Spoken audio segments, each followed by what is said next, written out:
Good afternoon, everyone. Thank you so much for coming. This is a very exciting day for us here. My name is Uwe Brandis. I'm the Associate Dean and Executive Director of the Urban and Regional Planning Program.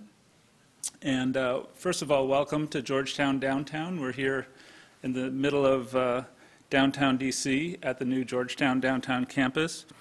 And welcome to the kickoff of the second half of the inaugural speaker series that we've organized this year in order to kick off the degree here at Georgetown. In the fall, we had an amazing lineup of local public officials from across the Washington, D.C. metro region and other local thought leaders that reflected and opined on the state of planning in Washington, D.C., and how the metropolitan region was growing and how the growth was being managed and coordinated by various planning officials in the D.C. metro area.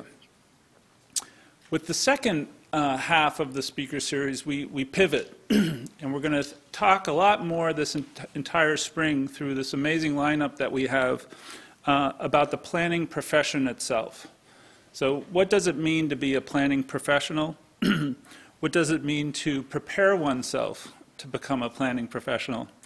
And we kick it off with this amazing all-star panel here today. We have essentially a roundtable that we're going to have today. We're going to start off with a single presentation and have individuals respond to it, and then open it up for Q&A and engage in what I hope will be a provocative dialogue. So this kickoff for the spring series acknowledges the dynamic nature of urban investment that we talked a lot about in the fall. It acknowledges how knowledge is formed within communities and within cities, and the fact that there are all new kinds of knowledge assets being formed in communities. And we also acknowledge a new set of very ambitious goals with respect to urban performance and public policy outcomes. And we can kind of loosely group that all together in what we can call a new urban agenda. So what does this mean for planners, both in general, and then what does this mean in particular for the planners of tomorrow, for students preparing for a planning profession in a career in urban planning? We cast this net internationally, and we make it intentionally broad, so that we can get our bearings as we begin to make decisions about how this degree program will be refined in the future. And we have very good news here today. We've got extraordinary help to help us think about these big questions. But before I move on, I want to acknowledge that if I was to properly and meticulously introduce each of our speakers today, we wouldn't have any time to speak. The resumes and CVs of our speakers today are so long that we have to resort to broad abstractions of the incredible accomplishments that they've achieved throughout their lives and throughout their careers. We're going to kick it off with Mitchell Silver. Mitchell is the Chief Planning and Development Officer, interesting title, not very typical title, and the Director of the Department of City Planning in Raleigh, North Carolina. He's the past President of the American Planning Association. He's a former colleague and collaborator of mine, both in New York and in Washington, so welcome, Mitch. And he originally received his master's degree in urban planning from Hunter College. So Mitch is going to help us start the conversation. After Mitch has spoken, we're going to hear responses, perhaps rebuttals to Mitch's presentation First, from Gary Hack. We're delighted, Gary, that you're here with us today. Gary is Professor Emeritus of City and Regional Planning at the University of Pennsylvania School of Design. He's a former dean at the School of Design. He's a past partner in the professional firm of Carr Lynch Hack Sandell. And for those of you that took the urban planning theory class in the fall, yes, that is the Lynch that we learned about. And he led for many years the urban planning program at MIT. He's the co-author with Kevin Lynch of the canonical book, Site Planning, and we just heard that this afternoon that there'll be a new edition of that book coming out soon. Gary's been seminal in opening up the urban planning dialogue between the United States and China, and he has been instrumental in facilitating many, many projects, but perhaps noteworthy for today, the development vision for the Ground Zero in New York City in post 9/11. Gary received his Master's of Urban Planning at the University of Illinois and his PhD at MIT. We're also joined by Alex Krieger. Alex Krieger is Professor of Practice in Urban Design at Harvard University. He's a principal at NBBJ, a large architecture and engineering firm. And he serves here in Washington, D.C. on the U.S. Commission of Fine Arts, so plays an important public role in the approval process of big projects in Washington. He's a trusted collaborator to countless mayors in many different cities, countless awards, as all of our speakers have received for projects, including many waterfronts, both collaborations here in Washington, Pittsburgh, but perhaps significantly also the reconstruction of the Bund in Shanghai.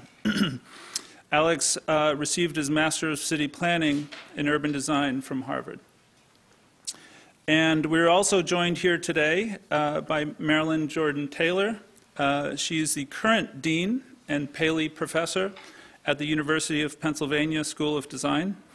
Marilyn has many firsts associated with her career. She's the first woman to serve as the chairman of Skidmore, Owings and Merrill. She's the first woman and first architect to serve as the chairman of the Urban Land Institute. She has completed more plans and projects around the world than could ever be listed here, but notably in our own city, she's been directly involved in major transportation projects, both the Northeast Corridor line for Amtrak and the expansion of Delos Airport. She's received many other personal and project awards, too many to list, and Marilyn received her Master of Architecture from the University of California at Berkeley. So you can see we have a special day here in our very young program in our new campus in downtown DC. I'm really delighted, and I'd like to express my own personal thanks to each of the speakers for being here today. And I'd like to turn it over to Mitch to provoke us into a dialogue. Thank you, Mitch.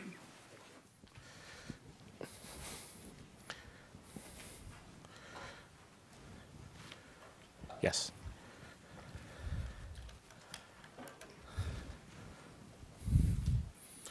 Okay, if I put this down, I have to do a Marco Rubio thing, so I'm wondering where to strategically, if I do not, there's a camera. Okay, I'm putting it right here in case I need it.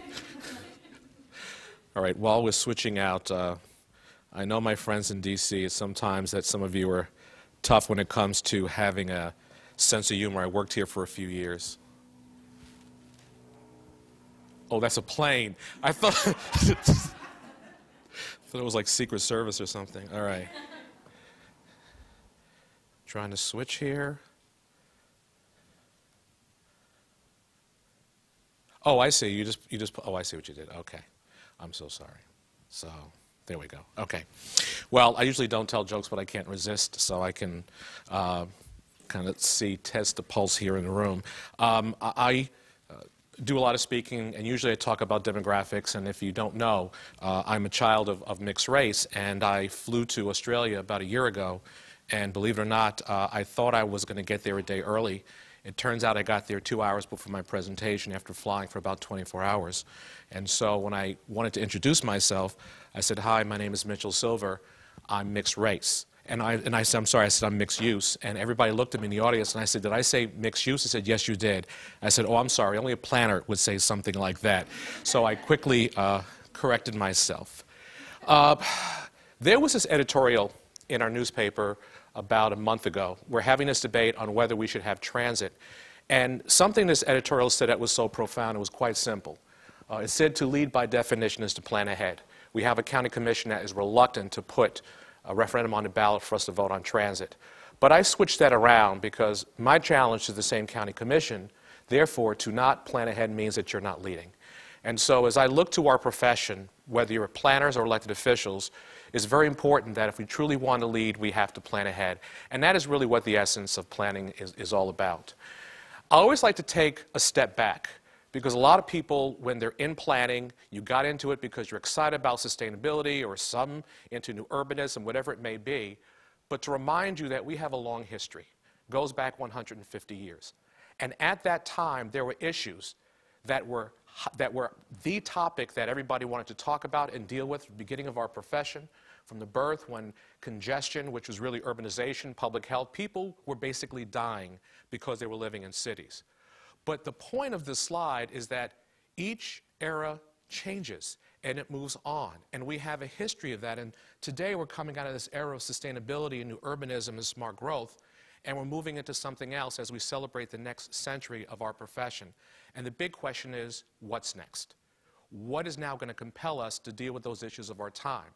Now, what I like about our profession is that we always change and adapt to step up to the changes of our time, and I believe that's happening right now. So if you're in school, this is probably the most exciting time that you can be in because we're at this point of what is next, what is the new reality, what's going to happen. And actually, some of the work that Uwe used to do, this is my list of some of the emerging trends and challenges in the 21st century. Now, when I take a look at this list, number one, I want to say a couple of things. Some items on this list have never happened before. They are brand new to the 21st century. So I challenge you as students, you cannot Google to find the solutions to these problems. This is going to require innovation and creative thinking because these problems are brand new. The graying of America, or what some call the silver tsunami. This isn't just an American problem, this is a global problem.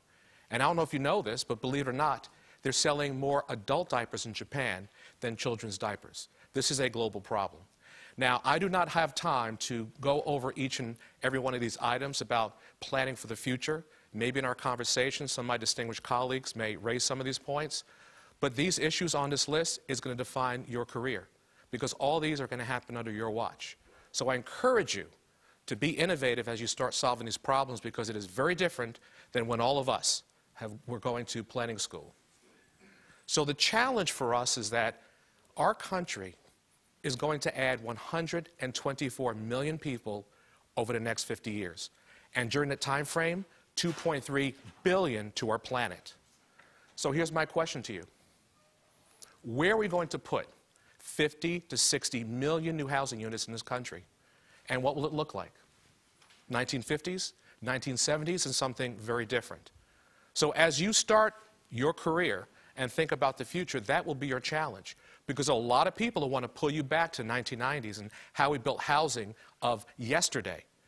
But we have emerging issues and challenges, as you saw on that slide, that compels us to do things very, very differently. Now, a lot of people love the 3 E's or 3 P's, however you call it. But I want to emphasize one point about the 3 E's. When I hear people talk about sustainability, the economy, the environment, and equity, most often they're talking about 2 E's.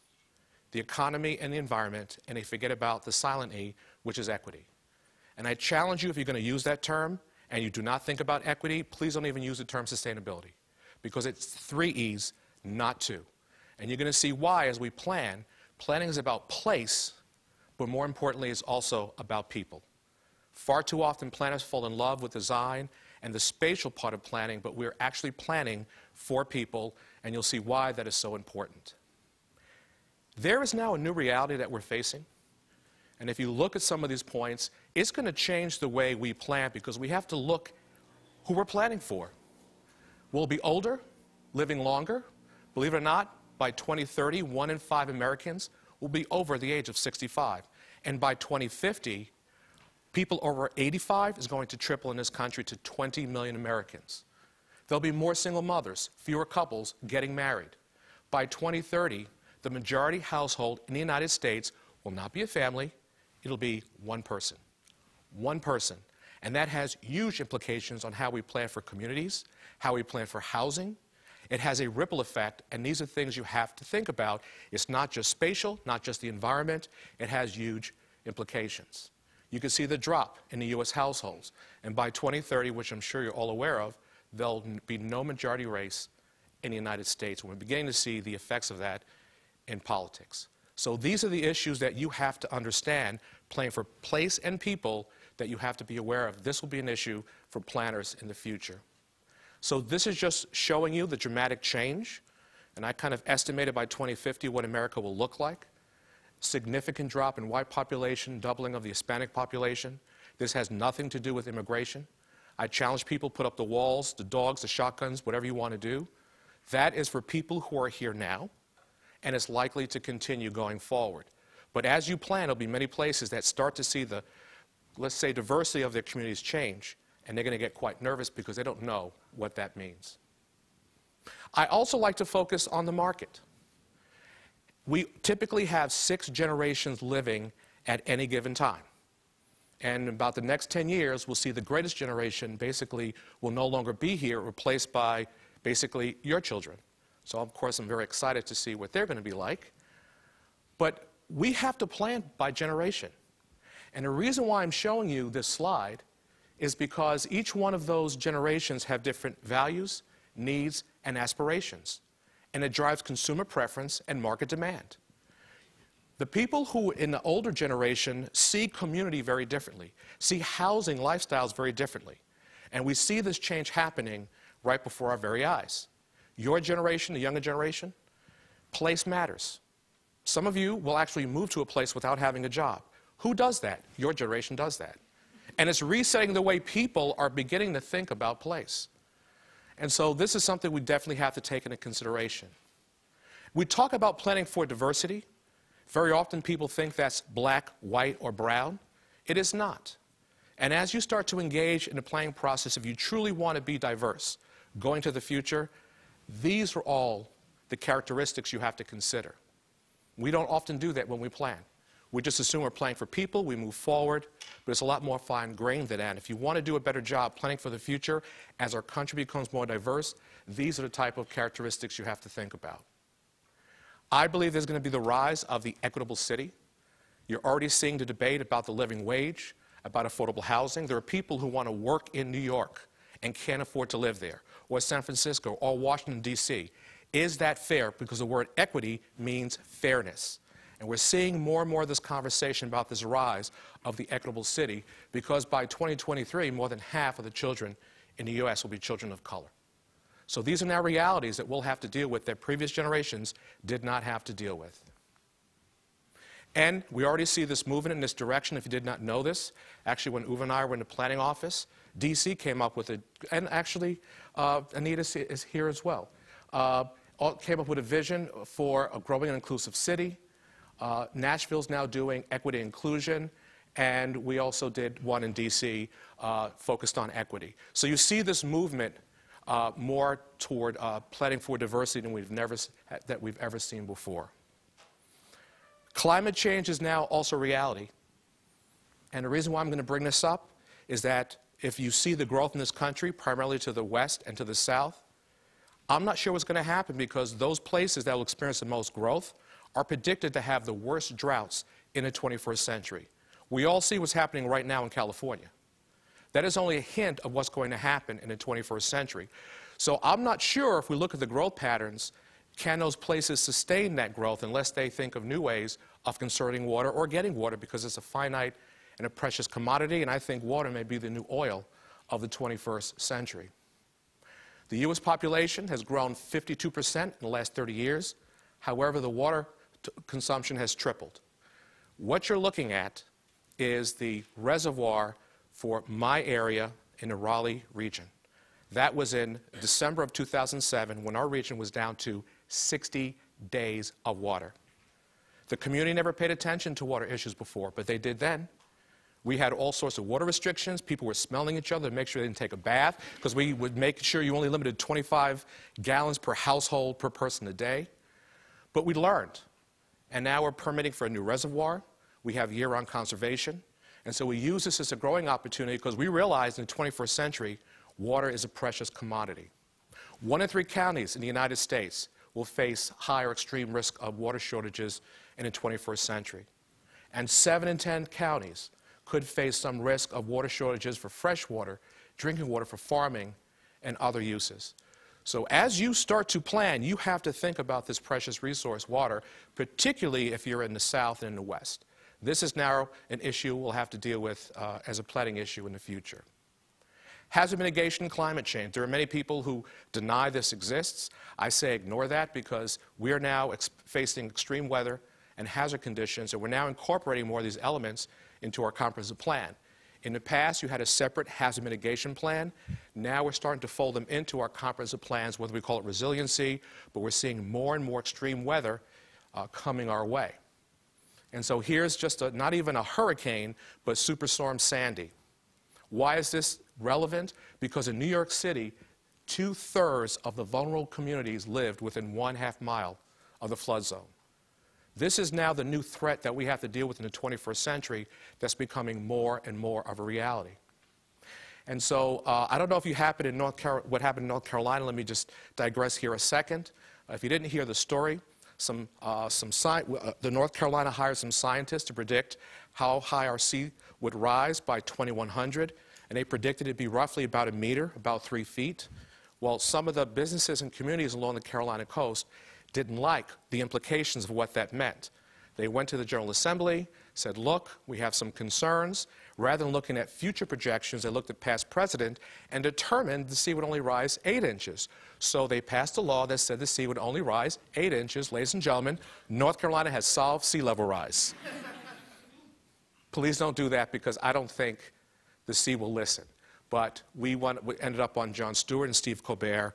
I live in North Carolina now. It's been a tough last couple of years, so please bear with us. Resiliency of post-war construction. You look at the difference between homes constructed before World War II and after. A lot of our homes were built in the 1980s and 90s. And my question, if you look at the level of construction, can those buildings withstand the extreme weather patterns? And my question is, what will happen when that housing stock turns 50 years old? And I own one of them, and I'm selling it soon. We're now, at the time when we see more extreme weather, we have the most inexpensive and poor quality housing construction for many of our suburbs built in the 80s, 90s, and even this century. So that is a challenge. So in my opinion, climate change is an issue that affects public health, safety, and welfare. That term we hear in almost every zoning code. To me, in the 21st century, that has new meaning, and the new challenge of our time is climate change. We have to find a way with this threat coming of how to protect the public health, safety, and welfare. You're looking at a picture, I believe it's in Iowa. Anatomy of a place. I was very honored to work on a book with Gary Hack, which you'll see in a second. I teach a class at Harvard, and I get to spend some time with Alex to understand what is it about a city. It is systems, it's character, it's an identity, but these systems help put a city together. I often tell people these systems are vitally important. Most people don't even pay attention to these systems unless you shut it down for a day. But it's vital to how a city works. Yes, it's land uses, but it's also systems. It's your major systems, it's your soft systems and network. And this is what makes up the anatomy of a city. I believe planners need to understand a lot more. Do you know how many gallons per day your city uses? Do you know how much wastewater you produce? Do you know how many people your transportation system serves? You have to know this like a doctor. You need to understand the anatomy of your city because our cities will become more complex, and these are things that you must know.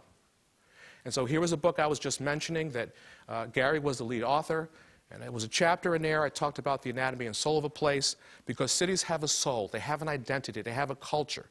There's a New York and a Memphis. And you have to understand what that is so you can begin to plan and you keep that authenticity of that place. And in the book, I talked about how planners can be doctors or detectives or evangelists of cities to have us look at the city very differently than we have in the past. So what I mean by doctors, clearly understand the anatomy of the place. We often in our city perform a diagnostic to make sure our city is healthy, so we determine what needs to be fixed in our city. We have these community indicators, and we perform those analytics so we can make sure our city is healthy and vital, and we know exactly what to do. So that's just one approach as we move forward, and I believe this is something we have to do in the future. So it's no surprise when we conducted our development code, we did a diagnostic. We were able to pinpoint exactly what were those things we needed to fix. And I believe going forward, we have to do a better job, city by city, whether it's our plan or our code, do a better job at doing those diagnostics to make sure our cities are healthy going forward. I also believe that there'll be a growth in scenario planning and other visualization tools. ULI had its reality check where people use Legos to determine growth. But why can't we have a sim city in real time? That as we start to do development patterns between land use and systems, we can understand what's happening to our cities so we can be a lot better at planning for the future. Or scenario planning tools, there's Envision Tomorrow and others. The public needs to understand exactly what's going to happen if a project happens or if a project does not happen. So we have better intelligence as we start to plan for the future. I do believe that this is going to even grow further over time. And I'm going to include on this piece about making a case for planning and economic development. Planning is economic development, but somehow in the 1980s, planners stepped back. A new profession called economic developers took over. And ever since then, planners have struggled to play an important role in economic development. I believe, in terms of planning for the future, that planners will start to take that role back. Because when we look at how we plan, land is a finite commodity. It has value. And so when we plan, we look at both the property tax and sales tax, if it is retail, that can be generated from that land. What do I mean? In Raleigh, we're having a tough time about doing some downtown development, so I use a simple chart. It would take 600 homes on 150 acres to equal the tax value of one of our high-rises downtown. You can use 150 acres or 1 acre. That high-rise building has 90 times the tax value as a suburban acre. So I told our residents, you do not support compact development. What you're really saying as a suburban homeowner is I'll pay the taxes. Raise my taxes. Because that building, that high-rise, doesn't need the same level of schools or police or fire. So we said, let's look at it another way. A downtown high-rise on a 3-acre site will pay off its infrastructure 3 years. Return on investment, 35%. But that suburban product on 30 acres would take 42 years to pay off its infrastructure. Return on investment, 2%. But planners don't have these conversations with their planning boards or elected officials. They see the deal, get excited, and they just sprawl out when we're looking to take more advantage vertically rather than spreading out. This is a conversation we do not have. But we're getting jobs in a big box. Well, okay, let's take a look at that big box. I'm not picking on Walmart. I'm just saying big box. But my colleague in Asheville did an analysis. This big box sat on 34 acres. Forget about a high-rise. That 6-story building in downtown Asheville sit on a half-acre. Taxes for the Walmart on a per acre basis annually, $6,500. That 6-story building, 10 times the amount. But Walmart produces jobs. It does. On a per acre basis, 6. That small building, 74. You have to start looking at land as a commodity so that it can yield the most for your community. So we took an analysis in Raleigh and tried to find out our land value in our city. Blue and purple were the highest value, but I couldn't see it. So I asked my staff, put it in the 3 dimensions. Anita, can you tell me where downtown's located? You can't see it because it's a little bit washed out. But that downtown core is probably paying 25 to 30% of the city's tax base.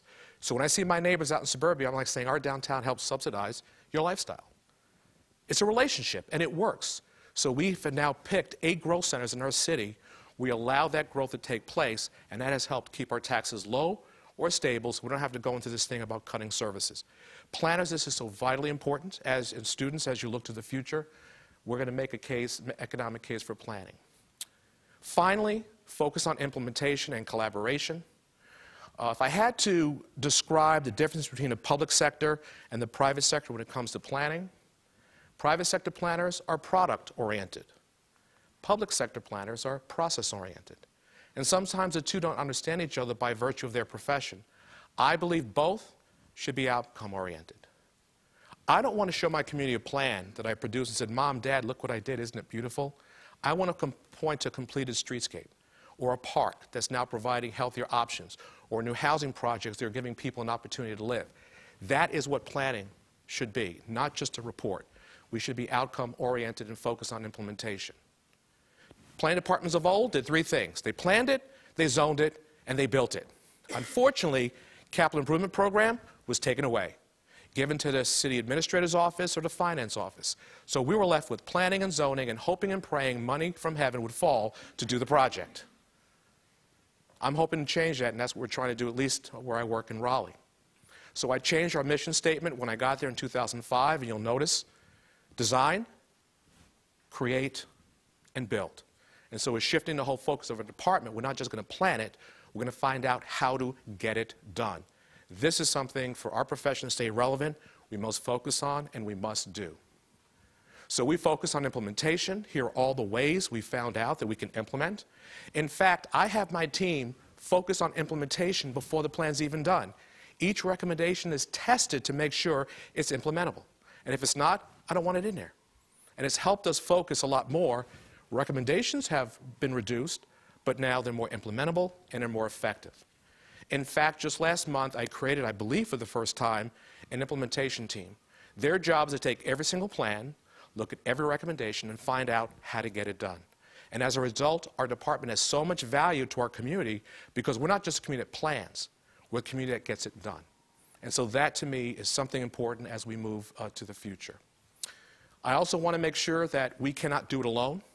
We need to collaborate with others, and we have natural allies. There should not be competition among different professions, as if what we call silos of excellence. We have to work together, and here's just a list. You can even have others outside this box. But we have natural allies. We should not compete because we all want to create a better tomorrow. I'm only putting this up here because this is another emerging trend you need to pay attention to. I don't know where it's going. These are self-driving cars or autonomous vehicles.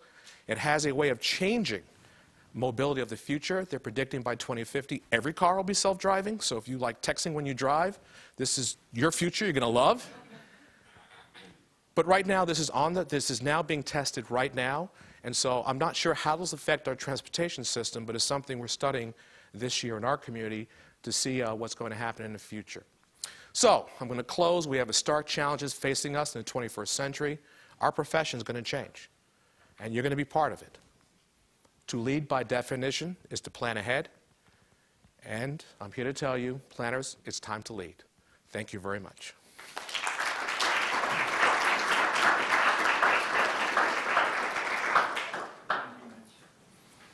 I welcome all the speakers up to the stage, if we can call it the stage. I can take this off? To sit here. On, off? Keep it on? Keep it on. Keep it on, but why don't you sit here? Let's join this. Over here? Nice. Thank you. And I'm told we can just speak right into the mic. We don't have to hold it square. I thought we were going to sing. Except for me, Yeah, right? yeah. It's all set up, right? I think I have. So I think I have this thing. thank you, Mitch. That was great. Fantastic. So let's just go down the line and just get initial reactions. Or has Mitch stirred up things in your own mind, or is he just leaving things untouched that need to be brought up as part of this conversation? Gary, please. Well, as usual, Mitch has stirred up so many things that it's hard to know which one of them we should react to. It was a great talk. Thank you for doing it.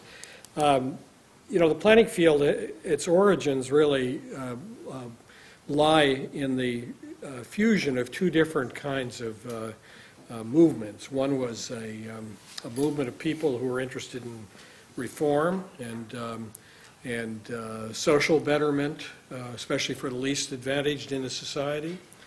And the other was a tradition that was interested in design and the form of cities and the quality of the environment that people inhabited. And over a century ago, these two streams converged and became what we now understand to be planning.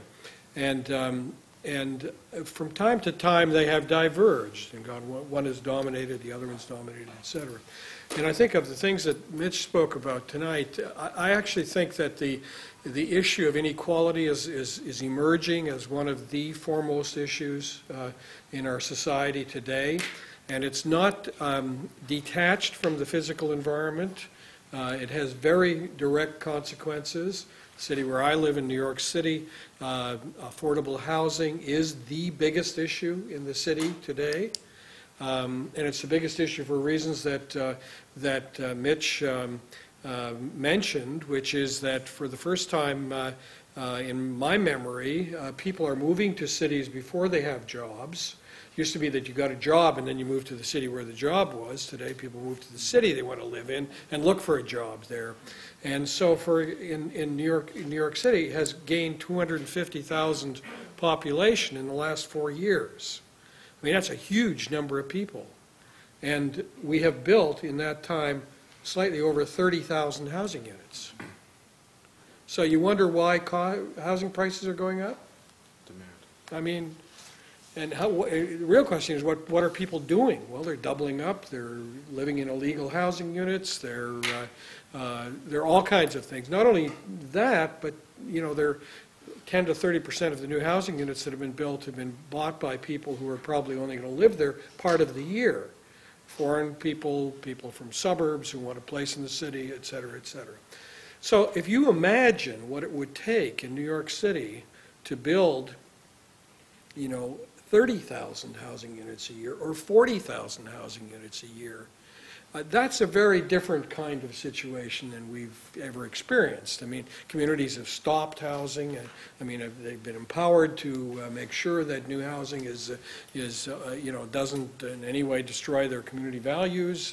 It would take changes in all of the processes by which we go about this. This is also joined to the sustainability issue, and in 2004, New York City produced a really groundbreaking report called Plan NYC, in which they proposed that they would add 1 million population to the city of New York. Never specified where. Actually, it's planners' job to figure out where, this kind of stuff that can happen physically. And it was a critical piece because that accounted for 25% of the carbon reductions that the city was proposing over the next, till before 2020. 25% of them were going to be people who were traveling less and living in the city and walking and taking transit and all the rest of these kinds of things. So sustainability and affordable housing for people are actually joined very, very closely. And I think what planners can do is see these linkages. They can make the connections, and most of all, they can put the aspirations on the ground. Because to accomplish any of this, to get more affordable housing in the city is going to require major changes in the way the city goes about its process of development. Alex. Thank you, Gary. That was too quick.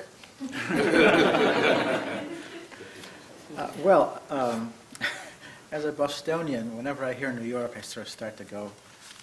Gee, I wish I lived there. That's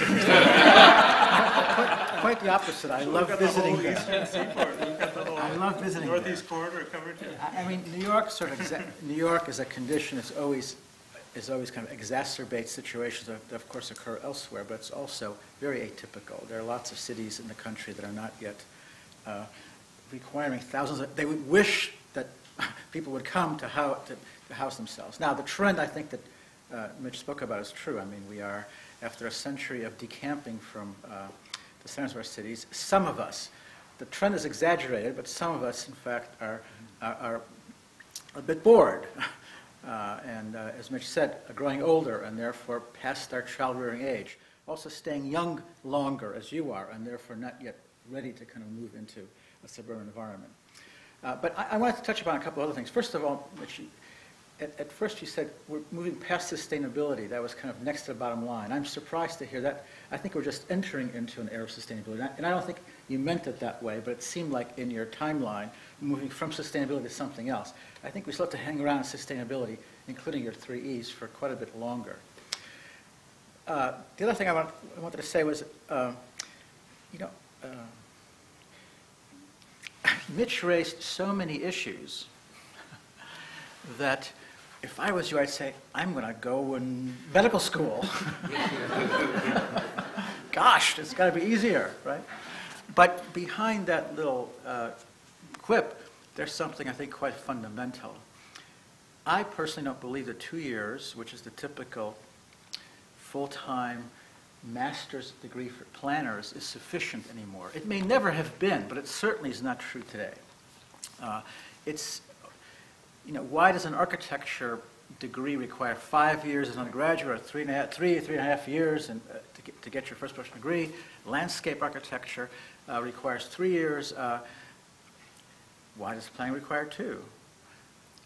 You need to know more stuff, as Mitch just identified. And so, for example, what I'm trying to figure out is how we can lengthen the degree, not your degree,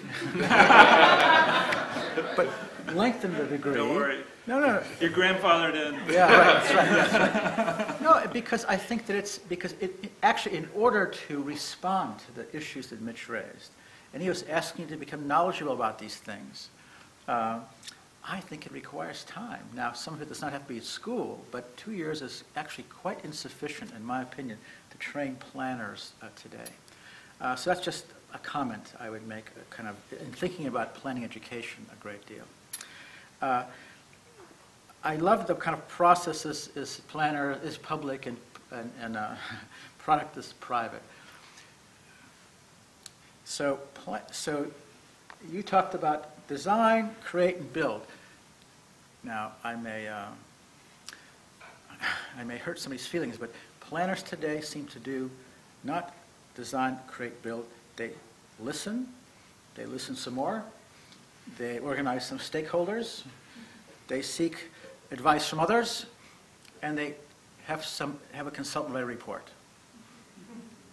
So I think something about the kind of design, create, build, I think is very, very significant. I think planning, for a whole range of reasons, and much too long and much too complicated to even kind of enter, has become a kind of recessive profession in our world. We react to things. We listen a lot. Not that that's unimportant, of course. Not that stakeholders aren't important. Not that community groups are important. Not that kind of all these are important. But at some point, I think you really should follow Mitch's suggestion that a certain amount of proactive response to either the broad global issues that Mitch raised or even neighborhood issues, I think has to become part of the gene of the planner. There's a kind of a misinterpretation about what the community wants from a planner. The community doesn't want a listener only. The community sometimes wants advice, or sometimes wants somebody to articulate their needs, which is different than listening and hoping that something comes out of that listening segment and then acting, if no one stops you, in that direction. So I do think that one of the things that said is most important is that planners need to become somehow a bit more proactive. And this is not to be against Jane Jacobs or about, community advocacy and all those things. But to some extent, the pendulum has swung a little bit too much in the direction of a passive profession, and a passive profession is not going to be able to address many of the issues that Mitch raised. And lastly, I would say something about design, which was the first of Mitch's 3 things. At least where I teach, and Mitch teaches there as well. We're trying to train planners to become a little bit more knowledgeable about the act of design. Not to become architects or not to kind of become landscape architects, but to actually think about what it takes to design something and to react to people who are designing something or who are promoting projects, whether they're architects or developers or whoever they are. And I think that the planning profession has moved a little bit too much away from thinking about the products of plans, which is actually design. And as a result, actually, that's part of the planning profession's reticence now to, I think, to speak, because they actually have no tools. They don't have the proper tools to respond to all those people who are designing and promoting and are building, and yet they have to be, right? They have to be. So I also think that the educational planner should become a little bit more involved with thinking about planning from a physical design standpoint, and not just, again, about process. So maybe I'll stop on those two things. Now, let me say, the world is not quite as black as, bleak. It's bleak. I'll take black. Yeah, that's good. It's becoming, actually, it's becoming more Hispanic, not more black. That's right, according to you. Brown. Brown. There was more brown. This morning, I started the day this morning in Dallas, Texas, believe it or not. I flew to teach my class from 11:30 to 2 at the GSD. And I got here pretty much on time, even though the shuttle was late. Very impressive. Now, I would not choose to do this every day for your health, by the way, I assure you. But there's some things about the planet that are kind of amazing.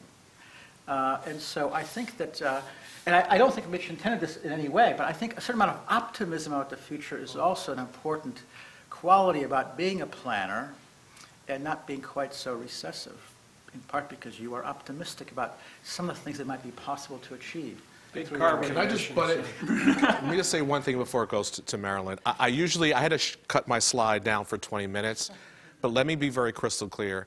One of the things I like about a profession, I see us as guardians of the future, that we're the profession that really looks to the future to make sure that we take the uncertainty. Now, I cut that slide out, but I want to make sure I agree with what Alex is saying, is that when I see that, I'm excited. I want to be the profession that the public goes to say, we have these trends coming, we have these issues coming, who do we go to?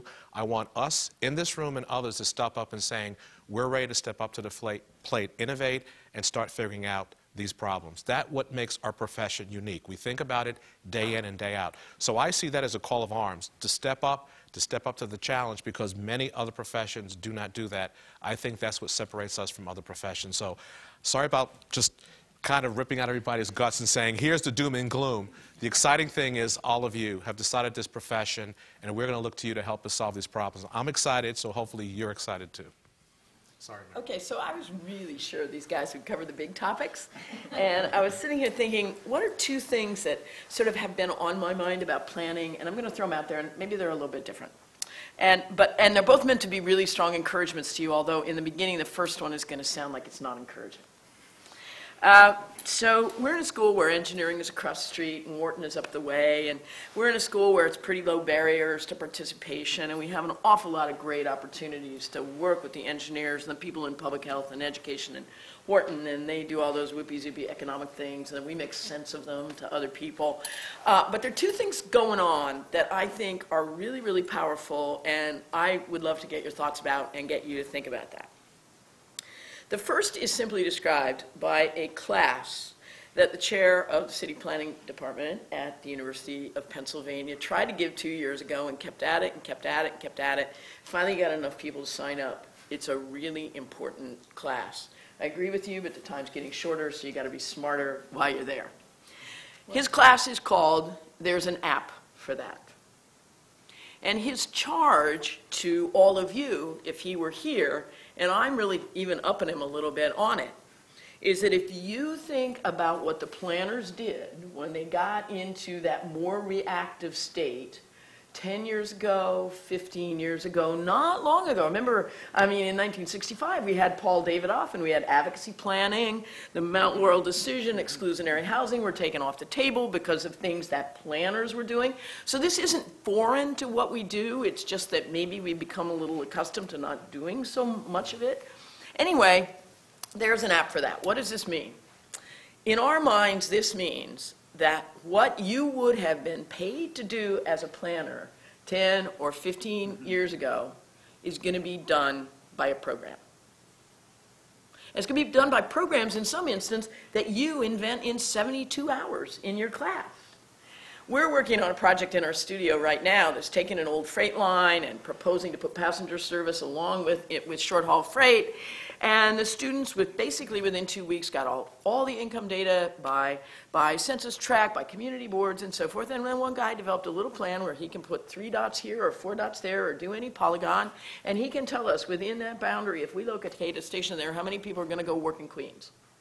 And how many people would therefore be riding the train and so forth. And what I'm saying is you have a responsibility while you're going through your program to say, okay, if information processing is going to remove from me the responsibility for that, I'm going to have to be creative for 2 reasons, which is having that information gives me an opportunity to do something with it, to figure out where it's taking us, and it is by figuring that out, where it should be going, that we're going to get paid and our ideas are going to happen and it's going to get rewarded. So make no mistake about it. I think the tools are radically altering these professions, and in my opinion, the time that's being freed up is going right in the direction of what these folks are talking about and what Mitch is saying, which is, can't we do more? Can't we I don't watch MSNBC all the time, but can't we lean forward? Can't we be out there not acting on our own without input, but that too we have access to in whole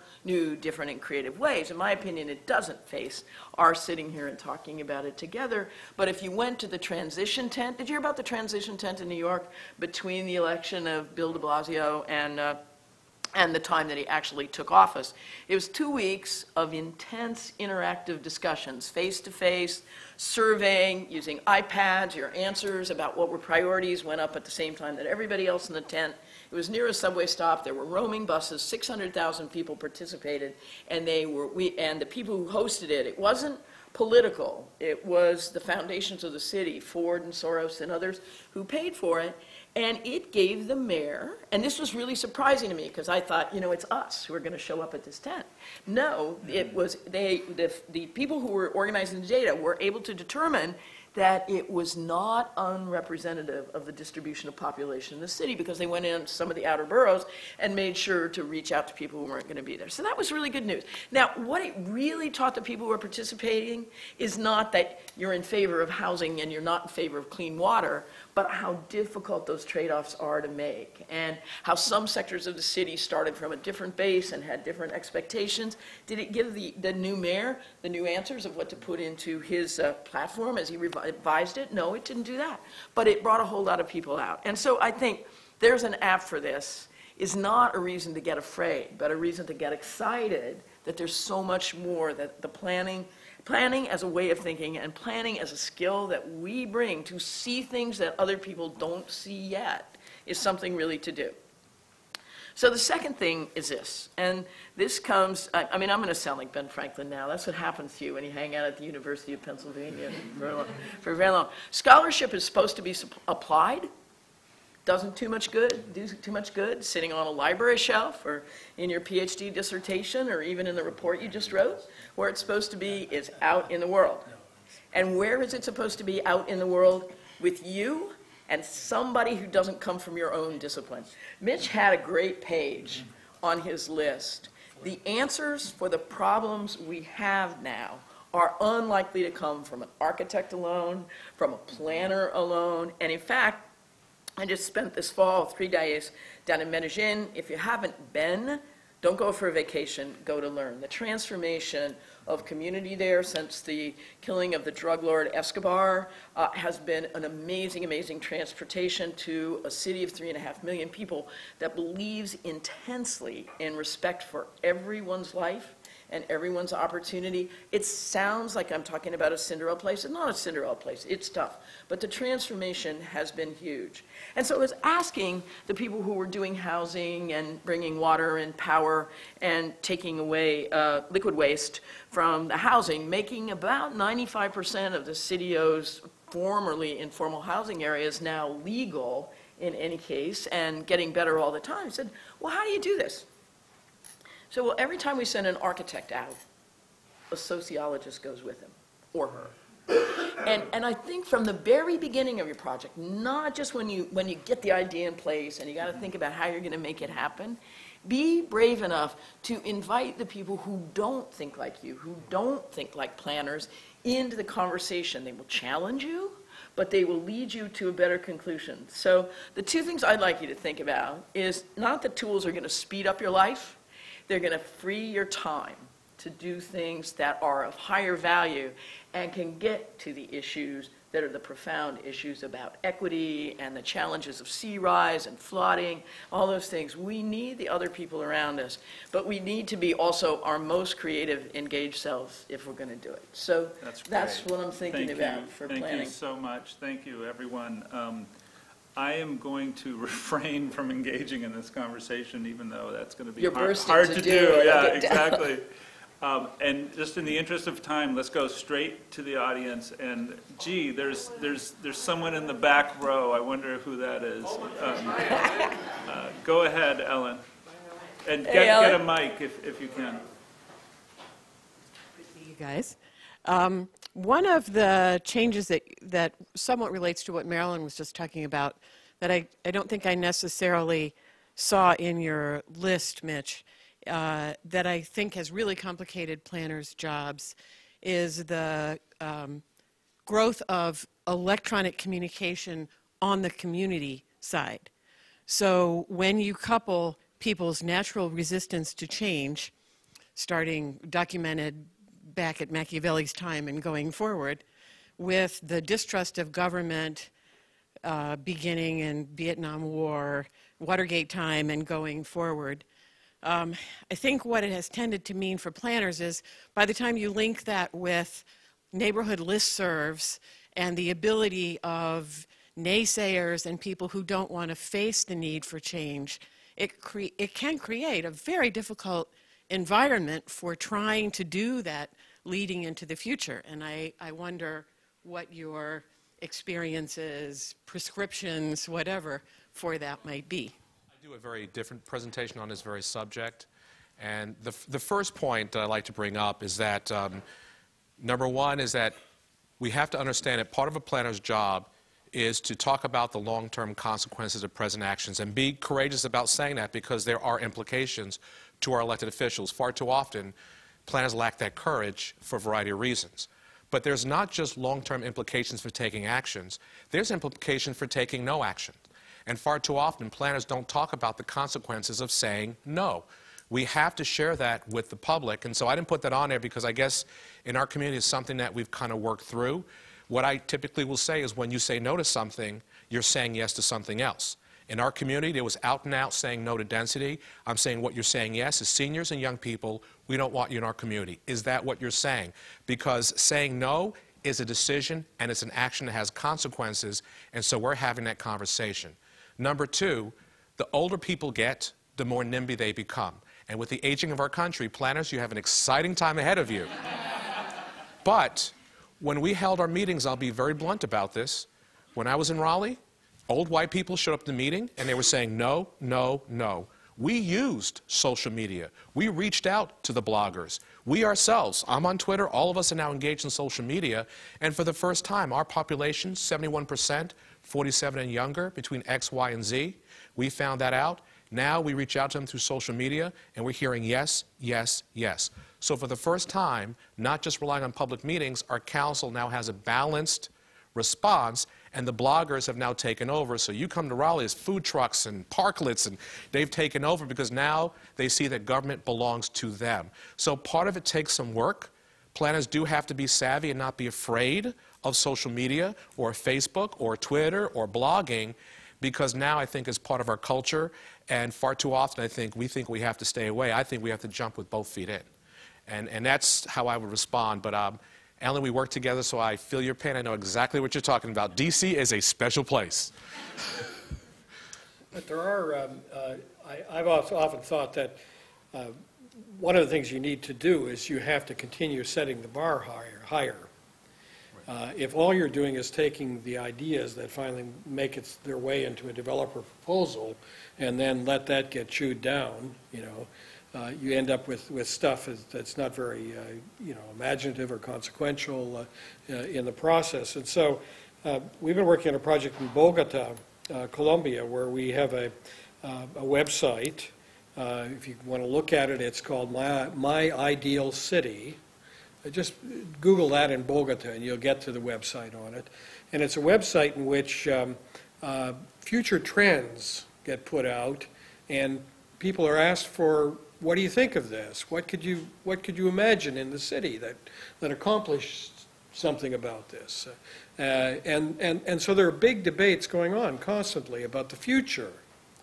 And that's sort of moving the bar higher, so that when you come up with a proposal, it doesn't seem all that radical. I mean, it's relatively tame compared to all those things that are being debated out there. And so I think that's something that planners need to do, is to keep raising the bar, keep raising aspirations of people.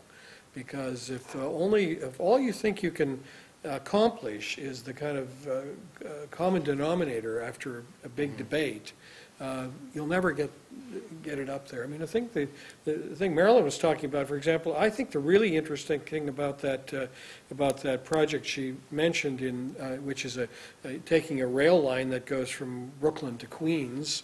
It's an outer borough rail line of which there is no transportation service in New York City now. Is nobody ever thought of that? And that's kind of raising the aspirations. Whether it ends up being a bus service that goes there, or whether it ends up being a rail service, or what it is, it's raised the aspirations of the city in the course of doing that. And I think that's really an important piece of what planners need to be doing. One quick thing. Oh, sorry, if you wanted to go. No, I was going to suggest we should get a couple more Yeah. voices out from the audience. but- I just want to add one quick thing. We're doing more framing than visioning. Framing is posing a question. We're running out of water, we're running out of land, what do we do, versus visioning, what do you want to see for the future? We're putting framing first. It's easier for the public to respond to a specific question than having an open-ended visioning. And so we do the visioning, but we do it after the framing, so they know collectively as a community what problems we need to solve. Then we shift to the visioning, and that has really changed the conversation significantly. Lightning round, so quick questions, quick answers. Got it, Uvo. Oh man, and I had loaded up 3 in my mind, man. Been working on it for a while. First off, I want to echo what everybody's been saying.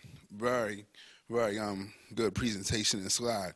I work for a housing developer in Baltimore, Maryland, and my boss said that one of the things that he thinks every planner should do is work for a developer, because you certainly sort of understand the different parts. So I guess my first question is, absent of that experience, how do you get it? How do you get the experience of the architect, the engineer, the environmentalist, absent working with them on the real level, as I have the current privilege to?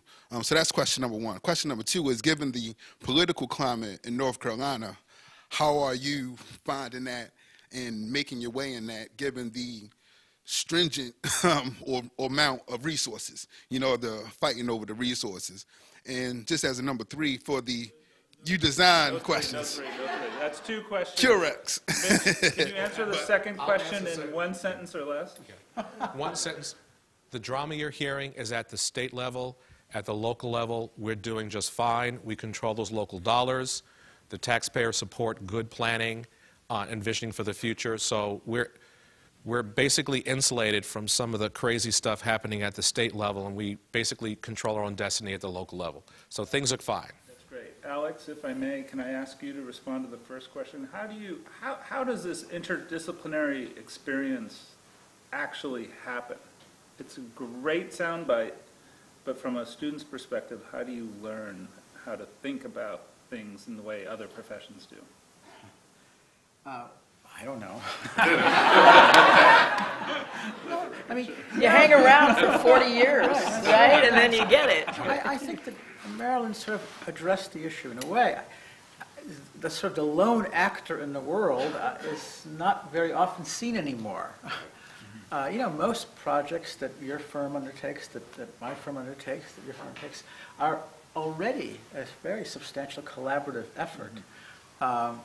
And, you know, we're always on teams with engineers and with economists and with landscape architects and occasionally with sort of geologists and occasionally with, you know, other, occasionally with sociologists and so forth. So it's not so unusual. The issue is how do you, so out in the field, if you will, it is not so unusual. It's becoming more common, actually. And clients, whether they're cities or institutions, demand that kind of interdisciplinarity. How do you get to the point where you appreciate being involved in such a group? Maybe that's the more essential question. And that's a little bit more difficult to answer because, you know, when you are starting in a career, you want to know everything that you can possibly learn about what it is central to that career. And so for a period of time, you got to focus on, right, the heart of your expectations as a professional. And for a period of time, you got to kind of go at it alone, sort of. The question is, at what point in a curriculum or at what point in one's education do you sort of get enough confidence about what you yourself can contribute to a team to begin to introduce others into the discussion so that you're competing kind of, not competing, you're sort of operating at a somewhat similar level. So I think I'm not so concerned about the lack of interdisciplinarity in the professional realm these days. It happens, but not as often as you might think.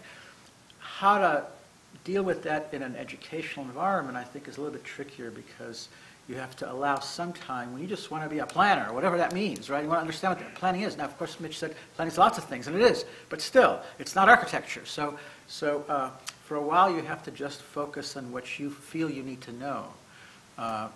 And without developing a kind of an arrogance that you don't need to know anything else, I suppose, right? And then what you do is easier for you all than it was for us. Yeah. I think I started there an app for that? practicing urban. Yeah, there is an app for that. I'm about to say it. I started here in Washington. We worked on a lot of public projects, and even the private development projects we worked on. You know, it was Ollie Carr and it was other people who were kind of doing things for the good of the city and helping build the downtown core and so forth. And so it kind of seemed everything was sort of alike. And then I moved to New York. And I'd read Jonathan Barnett's Urban Design as Public Policy, and I arrived when urban design was what the private developers were doing and getting away with, and in some instances contributing a public good, but probably nowhere near in proportion. So what I decided I'd do is I'd go to Larry Silverstein's class on case studies in development projects, and I just started talking to the people sitting around me.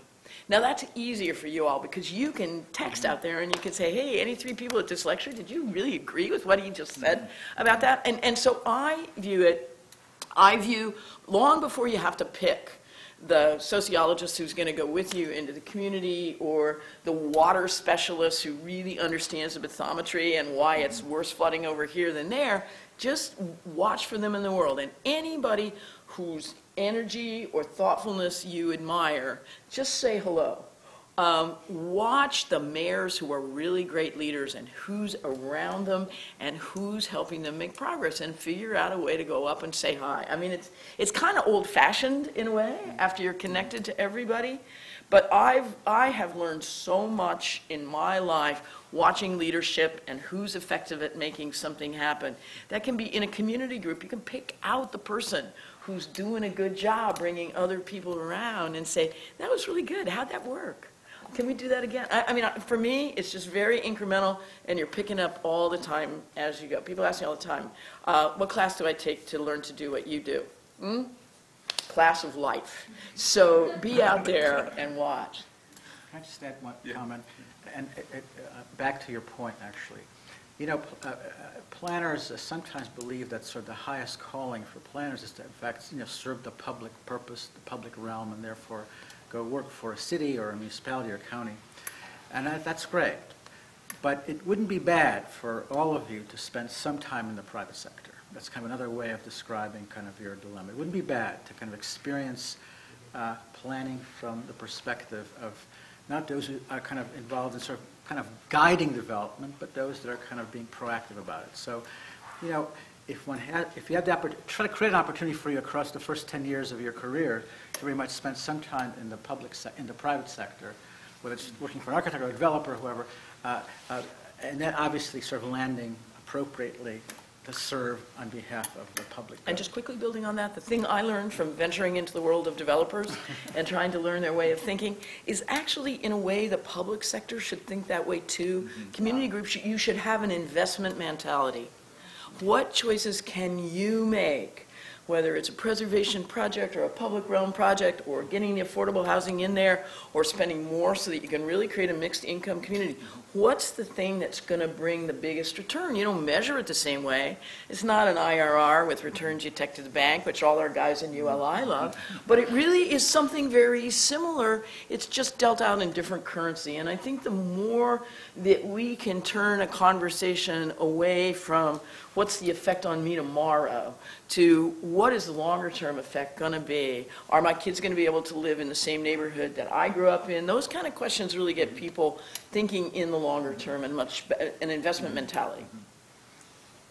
One more over here. Let's see if we can squeeze. Oh, I'm sorry. All right, two more and quick. We're not following our own lightning round rules. So for some in the program, I've sort of been deemed the anti-car person, and I don't really think I'm anti-car, I'm pro-legs. And so as the South and these areas to the West grow, and I think a lot of our cities are seeing this, the problem of congestion and the time and the cost of time and congestion, how do we convince people, especially in the South, to get out of their cars and go on transit? The Lynx is sort of underused, MARTA is underused. So how do we start that transition? Let me say this I'm very careful about planners trying to, you have to do it by way of incentives and offering the choices and infrastructure. And I think that the market ultimately will demand it, and it will come. So you have to tiptoe very carefully, particularly in the South where, and I guess anywhere where people feel very passionate about their freedom and their rights. We're calling for a bus system in our city, and I said, you want to have a true bus system so people have choices. You need the infrastructure. You need the sidewalks, which many of our neighborhoods don't have. You need the crosswalks, which many of our neighborhoods don't have. And you need crosswalks within intervals that people can cross the street. Our intersections could be a half a mile to 3/4 of a mile apart. So part of it is that you have to provide the infrastructure, but you're seeing more and more people wanting it. But right now, we don't have a decent bus infrastructure for people to walk, and so I think it takes over time. The best we can do is slowly start to build that into our development plans, work on putting that infrastructure in place, and I think that begins to put people in that direction. But to get them out of cars, that one's going to be difficult because of our development patterns. It's just so dispersed, it's very difficult just to say to rely on legs to get to where you want to go.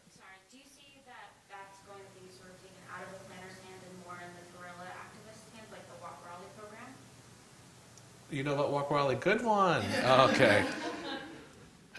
I think that whether it's tactical or not, I think it's both. It should come whether it's coming organically from people who see need and want to be tactical to do something, or coming from the planner, it should be all of the above. The market's now asking for it. There were people in Charlotte that were jumping fences in a closed subdivision because there were sidewalks. They just wanted to walk. Developers saw that, and now they're putting more sidewalks into their projects. So we're seeing the trends changing. Even older Americans want to stay healthier. So the market's kind of pushing everything along. So I wouldn't panic too much. I think our role is to play a role in those list of collaborators and make sure we're doing our part. So to me, it's a true collaboration. Thank you. So Mitch, you mentioned the rise of the equitable city in your presentation, and I was wondering if you could elaborate on that, and if you envision the future of cities generally in the U.S. to be more equitable and to accommodate for more affordable housing in the city limits, or if you foresee that the suburbanization of the poor will be a continuing trend, and what solutions might be to that. Well, it's happening, as you know, in both the city and the suburbs. My point is, it's now part of a conversation. I've been dealing with diversity and equity for 20 years. This is the first time in my career where we're actually having this conversation about equity. New York City and San Francisco are the two that are leading the way. Nashville, a very diverse city. You'd be surprised. The highest Kurdish population in the United States. Very diverse city. They're having this conversation. So what I'm saying is you're beginning for the first time, or if you read June Manning Thomas, Just City, that we're actually having this conversation about living wage, that you have a right, it's fair to actually live in a city where you work. is the term working poor an oxymoron? I mean, we're now having this conversation for the first time, and so you have both San Francisco and New York City that are actually trying to figure this out, making sure there's affordable housing program, whether it's inclusionary or what do we do? Increasing the living wage so people can actually work and sustain themselves. This is a new conversation. I see this increasing over time, and that's what I'm saying. I see this rise. It could be the equitable suburb, equitable city, but this whole issue of fairness is starting to rise up as a conversation. And I can tell you this is the first time it's happened. I was a little younger in the 1960s, but in a long time, this conversation's back. So I'm excited to see what's going on. Can I ask Mitch a question about that quickly? Which is, so how can those of us who care about the physical city, the equitable city, the just city, how can we gather people around us so the politicians don't get away with their simplistic discussion about it? Hey, we don't want equity. We don't everybody want to be equal. And there's a lot of really terrible dialogue coming forward that stands to perturb this conversation if we don't get stronger voices in. What can we do about that? The term equity is fairness. Yeah. Should we have access to jobs? Should we have access to housing? Is it fair? Because when people feel that they're not being treated fairly, the first one is saying that's not fair. So the point is that we want to make sure all people have access to jobs. I didn't say what kind of jobs, access to jobs. They have access to housing. So to me, I think it's not something that's more of socialism. It's something where is it fair, and if people have fair access to those goods, those services, those housing, those jobs, et cetera. That's where the conversation should be. What is happening is that either way, we're going to end up paying for it. And I think it is our goal that if someone wants to work, make sure they have a standard of living, they can sustain themselves. So I think this is growing, not just in New York City. I think it's growing in the suburbs, because now we're seeing poverty increasing. I don't know how else to answer that one, but to me this is now momentum going in this direction, and more young people want our society to be fair. We could, of course, stay here for a much longer time and continue to drill down. We're not going to do that. We will invite you back at a future time to continue the conversation. What I'd like to do is just offer each of you just an opportunity for closing thoughts or closing ideas on the basis of this conversation. Thank you, because I did have one. Thank you. The term clarification on sustainability, I agree with Alex. The term sustainability is one I think that is now transitioning to resiliency or something else. The 3 E's have been here from the beginning of our profession, and it will continue. It's just the term sustainability. My last comment is that don't be afraid to, in your career, to face opposition or be on a collaborative team with people that don't agree with you. I worked in New York City, came up with crazy ideas, and everybody agreed with me. It was a wonderful life, crazy, whatever it was. When I got to the South, it was a whole different story. And for the first time, I got pushed back and challenged. This is my property, etc. And it forced me to think differently, and that whole presentation on ROI came out of my desire to communicate very differently, because the first time I got pushback and I got conflict and I got tension. So I had 2 choices, to be bitter or better. And I decided at that point that I had to be smarter as a planner, and so now I look forward to that opposition because it is a growth opportunity. And I'm saying that to all of you. When those tough times come, you can either be bitter or better. I'm sure you choose the right one. It will help you grow and help you develop, because resistance builds muscles, it builds character. In this country, people only want to be with people who agree with them. How sad is that? You will not grow. And I think that as we start to grow in this country, find those you can collaborate with, disagree with. It'll be a great growth opportunity, because we have tough challenges ahead. And so I hope you choose better and choose wisely. That is my closing comment. And I can't wait to hang out with a couple of you, because I see all your eyes. I want to talk to some of you. Are you offering jobs? I actually have a couple. Well, one thought I have, I've been wrestling with this issue of how do you actually get the kind of range of experience that you need early in your career, so you build your competence. And I think planners are expected to bring to the table examples of things, whether it's the Walk Raleigh example or And one of the things that I always do is whenever I'm going to a city, I try to figure out what are the few things in that city that are really innovative, and I go and look at them, and I talk to some people about them, and I, accumulate them. I mean, one thing I've accumulated to my detriment is about 100,000 images of things, taking pictures of them. So easy now with the iPhone and other kinds of things. Talk to people about them. You collect these examples. And why are they important? They're important because when you're sitting in a planning situation with a neighborhood group or others, and they say, well, it's not possible to do this, you say, well, wait a minute, in Houston they've done this. And you can talk with some credibility about that example. And so the business of actually being on the ground, looking at things, accumulating pictures of it, accumulating information on it, so that you're coming armed to planning situations with kind of precedents that you can bring to the table, I think is really an important piece of a planner's competence. We don't always have to go in order, do we? I think Alex wants the last word.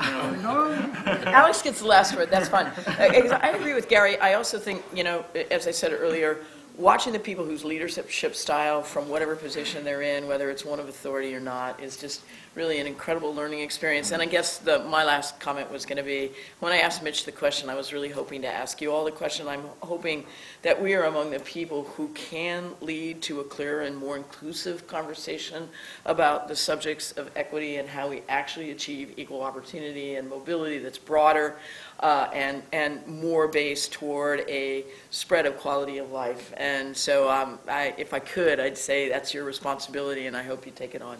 That's great. Alex? I'd like to end with something, with kind of a naive statement, if I may. The issue of equity is fundamental to the origins of this country, actually.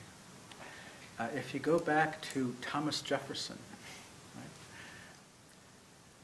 Now, he was not so keen on cities, but let's put that aside for a second.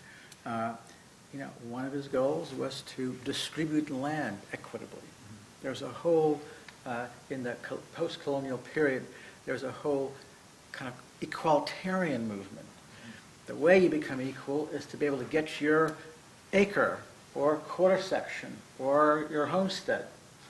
It was the city that bred inequalities in his mind, right?